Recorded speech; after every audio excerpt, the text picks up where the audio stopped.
Finally guys আলহামদুলিল্লাহ আমাদের বাসার কাজ ফুল দমে শুরু হয়ে গেছে, কিন্তু এই গরিবের বাসা হতে কতদিন যে লাগে তা জানি না ভাই।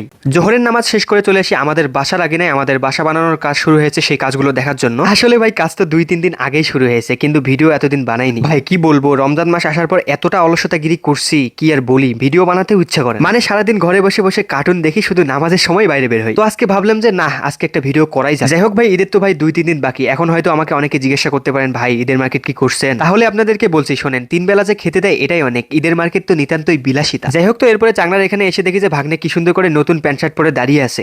वाओ क्या लड़का है, वेरी हैंडसम बॉय। ইয়ে তুমনে সহি বলা। তো এরপরে এইদিকে আসার পর দেখতে পাই যে আহাদের নানাই কি সুন্দর করে ওয়ালে পানি দিতেছে। ভাই ওনার মাথায় কিন্তু আসলেই বুদ্ধি আছে, মানতে হবে। মানে দেখেন শুধু একবার কি সুন্দর টেকনিকে পানি দিচ্ছেন। আর পানি দেওয়ার কারণ হয়তো আপনারা জানেনই, যাতে ওয়াল শক্তিশালী হয় এবং টেকসই হয়। তো ভাগ্নের বিদায় দিয়ে চলে আসি, কারণ ও নাকি ফুলমতি যাবে, ওখানেই নাকি ঈদ করবে। তো ভিডিওটা ভালো লাগলে লাইক করে দেন, না লাগলেও লাইক করে দেন। ধন্যবাদ।